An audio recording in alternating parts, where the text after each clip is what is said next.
Hello guys, let's welcome to our channel Just Genius. In the last video we have discussed answered for four different questions. Now those questions like asymptotic complexity, what is an f of n, and what is a calculation of f of n, like that. In this video we will look into asymptotic notations and also asymptotic complexity definition.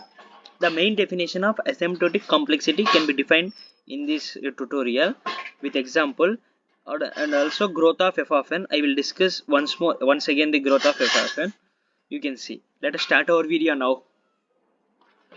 So when you look into the asymptotic, so it's not working. Wait, I will show. When you look into the asymptotic complexity definition, the limiting behavior of execution time of an algorithm when the size of problems goes to infinity means when you take a problem size, it has to be grow when the problem size is go to infinity. The limiting behavior of execution time of an algorithm means the algorithm execution time can be limited. That is main definition of asymptotic complexity. Asymptotic complexity is denoted by big O. This is big O notation. Okay, this big O notation is nothing but asymptotic notation. We will come to this asymptotic notation next. For example, if you see this example, so if you take here comes the growth of f of n. Also we will discuss the growth of f of n now. So if you see this code here from this one to this one, so if you see this code here, we are going to take array A of size n. So we are going to take array A of size n. So we are going to add elements in the array.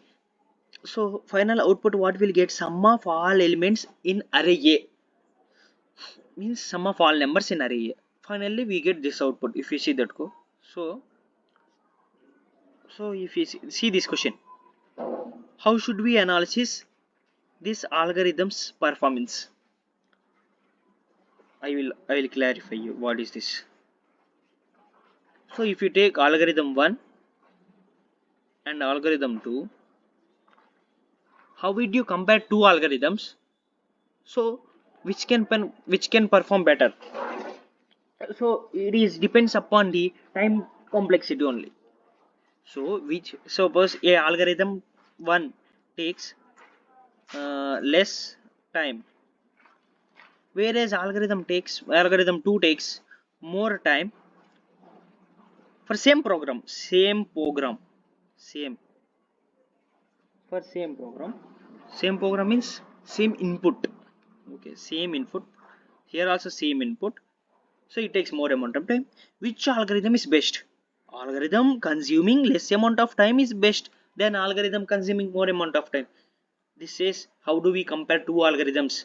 This is the how this like this we compare the two algorithms. The main aim of this is time complexity. The algorithm which take less time can we use that algorithm. We cannot use the algorithm taking more complexity. Okay, so from this example what will say, so this is one from, if you see here, look into here, 1 2 8 are ones, means 1 2 8 from this program. So we declared s equal to 1, it only executed one time in the program, and also I equal to 0 has executed one time in the program, and area also the return statement can be executed one time. Only the final output of an s can be returned in the can be written in the statement, so it is executed in the one. So how many ones? 1 plus 1 plus 1 equal to 3. So remaining 3 4 5 6 from this one, 3 4 5 6 7. So if you see 3, what is 3? I less than n. So the program runs until I less than n. So if I value becomes greater than n, the program terminates, stops. Okay, if I value becomes greater than n, the program terminates until n times from the for loop. So if you see once per each for loop the program runs. So how many are there? 1 2 3 4 5 5n plus 3. Understand how did I get this equation? If 5n plus 3 means, how did I get 5 values are there that can be for each iteration, once per each iteration of the for loop for the n iterations. Okay. Similarly, yes also. So I will erase it and explain. Similarly, if you see the statement yes also, the s value will be updated once. So first value, if we get s equal for here initial s is equal to 0, so 0 plus if I take array 1 equal to 1. Next it goes next 1 plus 2, next 3, next uh, s value is updated to 3 now. No, 3 6. Now the each and every from the n iterations until the for loop runs, the s value get continuously updated. So the s statement also runs n time. Okay, this is the main aim, and I hope that you have understood. So from this one, from these statements, I have got this total. I have got this total 5n plus 3. 3 is constant. So I took this f of n as 3, growth of f of n. So 5n plus 3 equal to f of n. So we can estimate running time of each different value.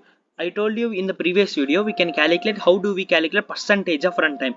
Here we can calculate only running time, not percentage, only running time we are going to calculate. How do we calculate running time means we substitute different values of the n here and we will get some steps.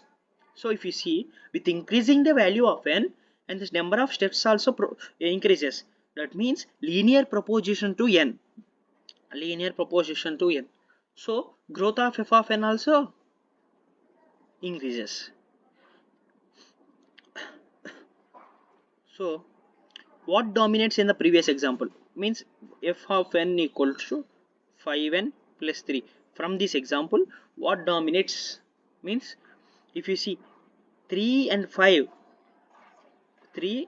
in f of n means as n gets large, 3 becomes insignificant. As I told in the previous example, we should ignore less time taking the terms. Okay, we have to take more time taking the terms. I will say why I have to take more time consuming the terms means 5 is inaccurate in different equation varying amount of time complexity and significant importance. Means if you have like this expression directly, you can write time complexity means we have to ignore constants first and also less dominating terms. So what will you get? N. This is nothing but linear, that is a time complexity, time that is linear in n. Okay, if you read these two statements you can get clarify some amount of clarify. If you don't understand you can watch continuously, you can understand. So from this one asymptotic notation, what asymptotic notation says means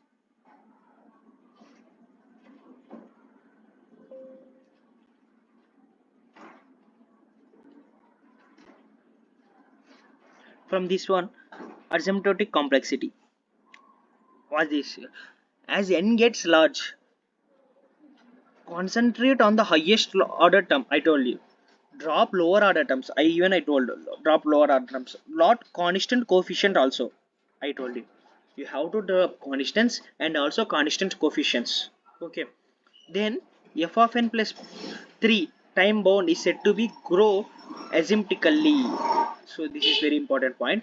This gives approximation of time complexity. In the previous lecture also we have discussed what is an asymptotic complexity means. I told you approximate time complexity. This is also an approximation of complexity. Okay, with this we have completed asymptotic complexity clearly. I hope that you have understood this asymptotic complexity clearly. If you like this video, please like, share and subscribe. The each and every material of this data structures will be uploaded in description box. You can access that drive link from the description box. In the next video, we will start asymptotic notations. Okay, thank you.